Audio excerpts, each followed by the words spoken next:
Hi guys, and welcome back to the Iron Personal Training YouTube channel. We're back with another video, this time looking at a deadlift session, and we're doing 195 kilos and we're aiming to get 8 reps. So as you can see, we're just getting ourselves nice and set up. This training is still part of block 3 and I've not posted a video for a while, so this was actually done before Christmas and the New Year.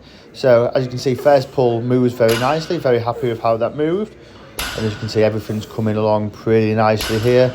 195, this for 8 reps you're aiming for, like I said, so this will be a rep PB when I hit it. And I'm still finding a lot of benefit from that slightly wider stance on my deadlift.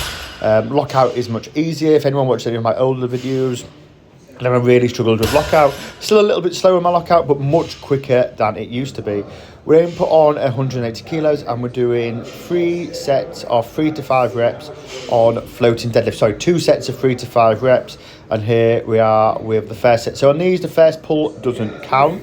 And what we're going to do down is we're going to just float off the ground and pull back off. So we're trying to pull to that position where we've got to keep the tightness and keep the strain and tension upon the muscles while we're doing it as we pull the weight back on. So we're starting from that weaker position, which means we should have more pop off the ground. So in that set, I only got 4 reps and I felt like I had fannied out a little bit, to be honest. So we are coming on to the second set where we're going to aim to get 5 reps this time. So obviously technically it's 6 reps, but like I said, the first rep doesn't count because you're not pulling it from that floating position. And as you can see, weight moving really nicely yet again. We're coming back up. And then we go for that 5th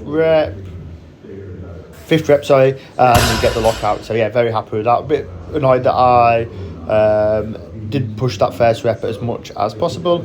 We then come on to some no-hand spider bar deadlifts. These are one of my favourite squat variations.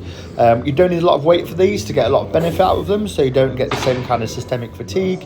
And it also has a great crossover to squats. It teaches you to drive through your back while you're squatting. So squatting down to a box, little tap on the box, and then fully explosive from the bottom position. And like I said, what this does is it teaches you to drive through your back. So when you swap over, especially to your low bar squats, it really teaches you to keep the hips low and move through your back first, so you have that nice fluent movement while you are squatting. We then come on to some deficit stiff leg deadlifts. We've got 130 kilos, aiming for sets of 6 to 10. And as you can see, again, moving really nicely. This is one of my favourite variations of doing stiff leg deadlifts. I feel like you get so much more out of doing the stiff leg, the deficit variation on these.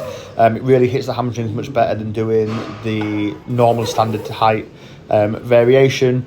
So I'll very rarely do the normal height and usually just go for the deficits as well, and really enjoy pushing the weight on them. We then come on to some lateral lunges, so just trying to work a bit on that adductor strength. So when we have those wider stances for my squat and my deadlifts, we don't have any weak links in there as well. So yeah, as you can see, just like normal lunges, but we're going from side to side instead of backwards and forwards, trying to get as low as possible, holding a 40 kilo dumbbell while we're doing these. We then come on to some glute ham raises. Again, you can't really get much better for the exercise. Unfortunately there, I haven't quite clipped the machine in properly, so we came with a take 2. As you can see, the look of fear on my face as the pin clipped properly into place, but as you can see, moving nicely with these. We then finished off with a little bit of core, which I didn't film, but that's it for the session. So that's pretty much it for off-season training. We've got one other bench session to film and then a little bit of training after Christmas.